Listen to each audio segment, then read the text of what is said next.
In this video, I'm going to talk about the first step of our Early Civilizations project, the annotated bibliography. Now, the entire Early Civilizations project is going to be made up of three parts: the annotated bibliography, an artwork that represents the culture, and then the final paper, which is, don't think of it as a big final paper or anything like that. It's only 3 pages that I'm asking you to write. And what's I always find funny is that some of the annotated bibliographies I get are like already 2 pages long.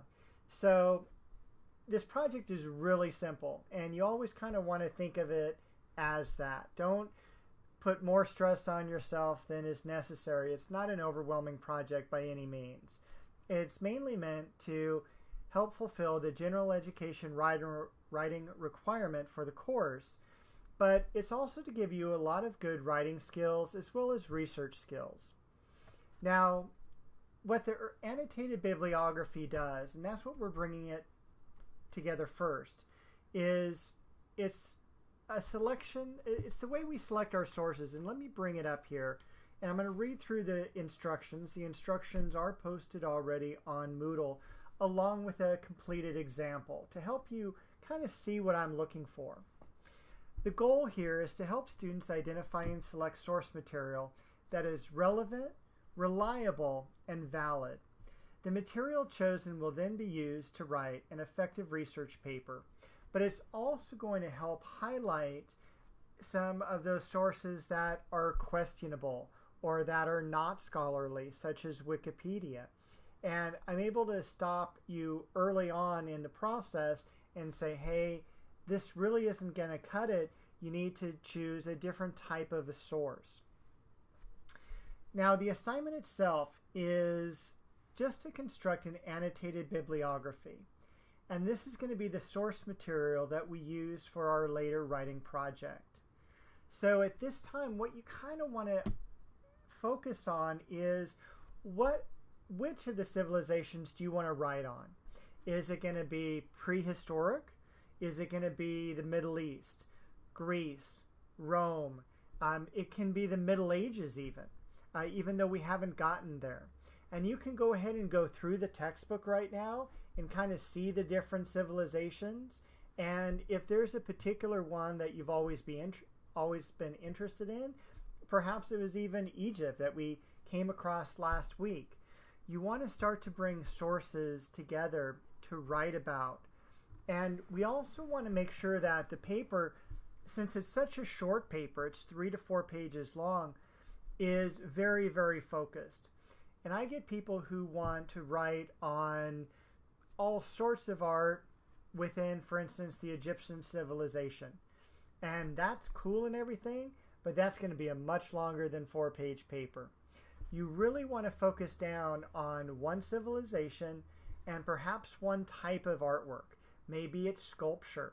Maybe it's a particular sculpture of the pharaohs, like we saw with the sculpture of Khafre last week. Other times, if you choose the Minoan civilization, maybe you're going to do an example of a fresco, for instance, that was found on one of the palace walls, such as the Toreador fresco. So you're going to start to bring information together, those sources together. The bibliography is going to contain a minimum of 4 sources, and that should be plenty for a 3-page paper. Now, your textbook, while it's still a very good source, I'm looking for 4 other sources besides the textbook, so please don't include that as one of the 4 here. Now, the sources themselves, they can vary between scholarly websites, journal articles, newspaper articles, books, videos, and other applicable sources.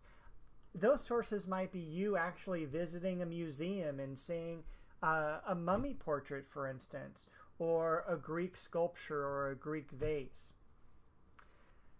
The bibliography format is how I want you to write it up. And there's already an example on Moodle of a completed work of what I'm looking for. In the upper left-hand corner, I just want your name, label it Early Civilizations Bibliography. Or you can name it Annotated Bibliography. Either one is fine. You're going to have a very short paragraph, maybe it's a sentence or two, that tells me about the culture that you're looking to write about. Choose one culture, and then maybe talk about a specific part of that culture you want to talk about. And again, as focused as possible here.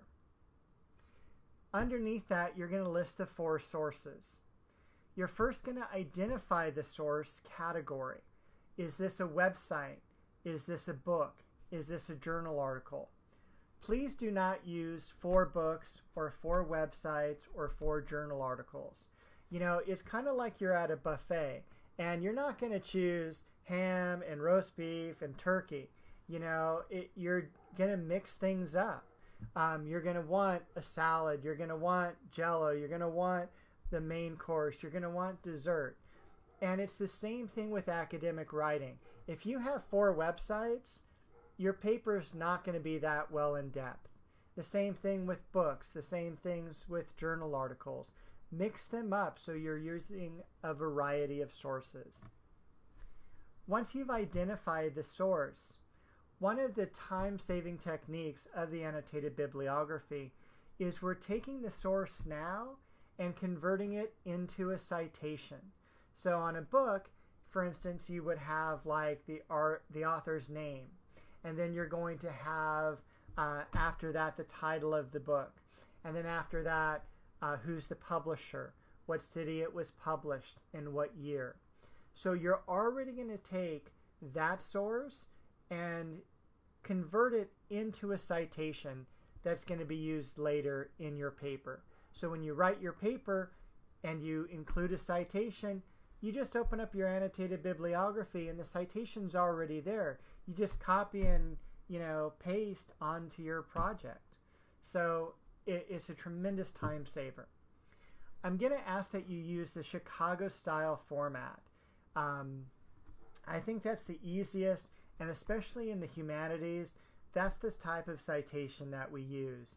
And I'll go over that in another video. You don't need to worry about that at this point. But how you convert your source into a citation, I've given you a link here on the paper, and it's the Turabian style, also known as the Chicago style. So when you go to the website and it says Turabian, she's the one, her name is Kate Turabian, and she's the one who's taken the Chicago style and really made it her own and has formatted it accordingly, and she's written all sorts of books about it. After you've listed your cited source, then you're going to write a very short description, maybe a couple of sentences, 3 sentences long, about what this source has in it that's going to be valuable to you about your writing. And again, there's an example uploaded already. Download that, take a look at it to see exactly what I'm looking for. This project is due next Sunday evening. The earlier the better. When everything comes in at once, it takes me a while to go through it. Whereas if you, put in projects throughout the week, it's a lot easier for me to go through them and give adequate feedback. This is worth 50 points, so it is an entire grade level, so it's very important you do this part of the project. The grading matrix you can go through and read, which is really what I'm looking for, or where I assign the points. Now, one thing about sources, and especially website sources, which ones are scholarly and which ones aren't. When you're reading information from maybe art biographies, and there's no author's name associated with the material, that's usually an indication that it's not scholarly. Wikipedia, for instance, there's a lot of great information there, but there's no way of verifying. We don't know who wrote it. We don't know if, like, my sister wrote it, for instance, and she knows nothing about art. Do you trust that information she brought to the table? I don't know. Maybe it's an art historian that specifically writes about that subject matter. But if we can't associate a name with it, it's usually not scholarly. So always keep that in mind.